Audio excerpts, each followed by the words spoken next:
So, as Bruce mentioned, thanks Maxine. No set of phone books here, unfortunately. As Bruce mentioned, I'm part of the Reef Restoration and Adaptation Project, and as part of that we've been thinking about what the long-term plan for stakeholder engagement might look like in the reef around restoration. What I'm going to do today is present some themes that have emerged from our analysis of best practice based on the literature globally that's helping to inform our understanding about what that plan might need to do, and I'm going to present an emerging framework that's helping us think about what to do moving forwards. And I guess when I started thinking about this presentation, I mean, we've been talking about this in the context of technology, but I think there's a tremendous opportunity that exists in front of us to actually do some resilience building in the Great Barrier Reef that can help us to address a range of policy objectives. So I'm going to leave you with that. This is very much a work in progress. I just want to qualify that. So one of the sets of literature that we've been exploring are lessons from experiences with large-scale ecological restoration, particularly involving engineering and re-engineering works to achieve ecological outcomes. And one example where there's been decades of experimentation and learning from that is, of course, in the Everglades in Florida, where, if you know much about the history of that ecosystem, it's a heavily engineered ecosystem that lost a lot of environmental functionality, and there's been decades and decades of deliberation and serious thinking about how to re-engineer that system to get ecological functionality back in. That's provided a lot of really useful lessons for us in thinking about reef restoration in the Great Barrier Reef context. So some of the key lessons from Florida is that it's all about building knowledge and actually building networks. You have to actually build networks between groups of people who may sit on opposite sides of the debate, particularly with different values and different interests at stake. That collaborative governance offers a lot of potential, and I've heard the word collaboration mentioned consistently over the last 3 days in lots of different ways, from consortiums to partnerships to innovation and community engagement. It's all about collaboration.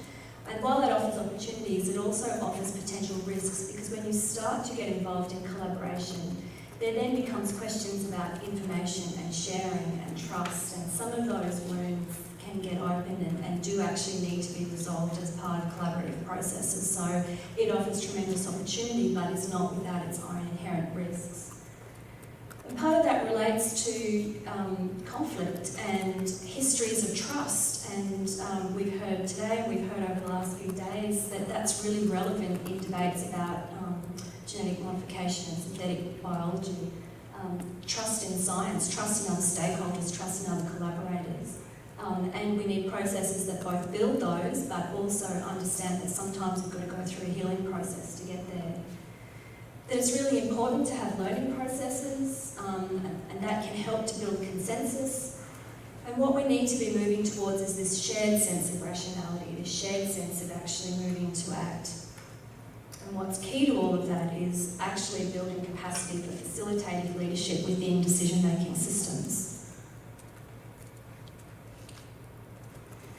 Another set of literature that we've been looking at is the literature on governance and risk. This is actually quite a large literature, but it's mostly a conceptual literature. Unlike experiences in places like the Everglades, there's been a lot of thinking about how to manage risk in new technology areas, for example, but not as much experience in the actual implementation of these in large-scale projects. A lot of the work is looking at how risk can be amplified through social processes, and I think Maxine did a really good job of introducing that today. The media is one avenue, but there are multiple other ways that risks can be socially amplified. We have individual experiences that can be triggered by the media or policy decisions or by public debate or by a natural event. So all of these things mix. We have complex risks in terms of understanding the technology and the scale of the climate problem and what we're going to do to adapt. But socially, there are complex things that can amplify people's perceptions of risk, and those things can be fluid and changing and interacting all the time. There's also a big literature on how we actually involve diverse and different groups of people in the process of risk assessment at different stages of risk assessment, right through from pre-assessment all the way through to managing risk. And from that, leading to different models of understanding different types of risk. One of the frameworks that I think pulls this together in a way that I can present to you in a short presentation is this notion that with different types of risks, we need different models of decision making. What we're talking about in the context of reef restoration represents, complex, uncertain, and in some cases ambiguous notions of risk. And when we're in that situation, we need to involve a broader range of actors in the deliberation process. As Bruce mentioned quite articulately, there's some balancing to be done about local stakeholders who have interests and values at stake and broader society. But what the models suggest, the best practice models suggest, is that we need to involve all of those types of people in deliberative processes for deciding what risk is acceptable, understanding under what conditions we implement management solutions, and then being involved in monitoring and evaluating the responses to those risk management strategies. Another set of literature that we've been looking at relates to public participation in all sorts of decision making, but particularly as it relates to technology assessments and environmental restoration type problems. What this model from the Institute of Public Participation clearly articulates is that there are different reasons why you would involve people in a decision-making or an engagement process. And over the course of the last 3 days, I've heard rationales for involving people in public stakeholders in engagement at all levels of this. So on one end, are we about informing people, or are we actually asking people to take leadership and ownership of what we're proposing in reef restoration? This is all about power. So who wields the power? What are we asking people to get involved in? And what kind of power are we giving over in the process? Are we just involving in consulting? Or is this about going on a journey towards empowerment? And I think we've got some work to do in terms of coming up with a shared rationality for that. Related to that, depending on the reasons why you're engaging stakeholders or civil society, there's a range of different deliberative strategies that you would use to achieve those kinds of engagement outcomes. So techniques for deliberative public participation include things like collaborative forums, consensus forums, deliberative mapping, citizens' juries, deliberative surveys and polling, and town hall meetings and deliberative workshops. There are a range of strategies that can work together, but they each work a little bit differently and can achieve different types of public participation outcomes. So I guess the key recommendations to emerge from the experience with the application of this to technology assessment and to public involvement is that you've got to pick the right strategy for the reason why you're engaging people. So they've got to be fit for purpose. And you actually need to have some skills involved in particularly having, the right mediators to be resolving conflict or actually working towards that consensus building outcome. And the final literature that I just talked about is actually, we've got an emerging human dimensions literature in the GBR, which is fantastic. And a lot of great people have done great work on understanding trust, understanding identity and value of the GBR. But I just want to talk a little bit about some of the community resilience work. I mean, we've talked a lot about building the resilience of the reef system, but it is a social and ecological system. And so we also the relationship between the social and ecological system is such that an unhealthy reef impacts on communities, but we have to build the strength of our communities to be able to achieve good outcomes for the reef, not just for restoration, but actually addressing the long-term climate objectives. So the frameworks for understanding community resilience are actually now starting to emerge, and we've done some work in the GBR.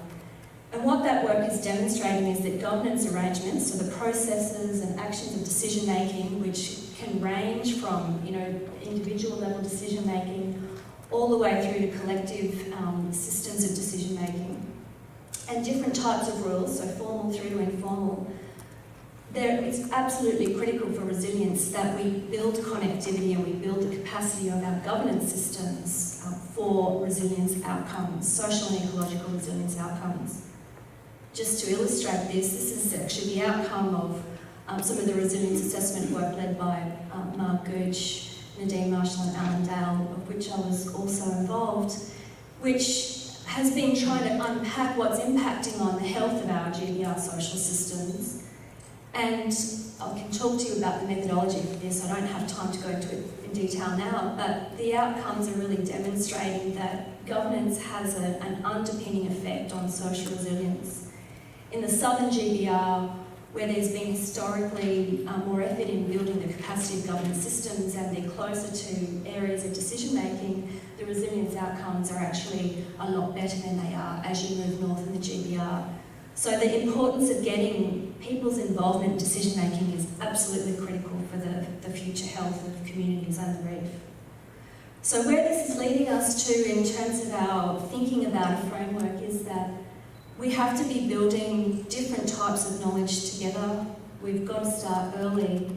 And it's about technical analysis and providing space for deliberation and learning and feedback all the way through. So that's right from now through to the design of what it is we're doing, through to understanding the problem and the risks that are involved, understanding and defining what the options might be, evaluating those, and then actually coming up with and implementing and monitoring decisions. So we think this is a bit of a useful framework for us in structuring what an engagement plan, a long-term engagement plan might look like. And as the conversation has happened over the last 3 days, we think that process of starting with deliberations around restoration and intervention technology will actually provide us with some space to talk about reef restoration objectives and to talk about greenhouse gas emissions and to talk about climate adaptation policy. So we can narrow it down, but when we start talking to people, it'll start to get messy and start to scale up. And the opportunity in that space is that we might be able to start to progress a climate agenda. In terms of some implementation principles, this is not, as Bruce said, and as others have said, this is not a 1 year or 2 year thing. We're talking about a long-term, 10-year plus sort of program for stakeholder involvement. There are already a lot of avenues for stakeholder involvement in the Great Barrier Reef. It's a complex space, there's lots of networks. What we want to do is, we've started the process of examining the fit for purpose of some of those networks and opportunities, and we want to use those where we can and build on that capacity in areas over time. So we're going to have to do some institution building in some areas, but there's a lot of great infrastructure, community engagement infrastructure we can draw on. What we need to do is understand values and perceptions and what we're trying to do and benefits, and so that we can build those narratives for engagement. We can understand what matters in different places or for different stakeholders in the GBR, and then understand where the solution space is for reef restoration and climate adaptation. Oh my God! It's about engaging in, I'm going to take on that, it's about engaging in face-to-face dialogue, trust and knowledge building. I think something that's really, really important is that we've got to clearly communicate risk and uncertainty. This is not about blowing smoke, and this is what the experience in the Everglades has really shown us. Be clear and honest about that. Explore options for shared leadership. It's about building consensus and having that skilled mediation to tackle problems. Involvement at multiple levels and monitoring and adaptation and learning.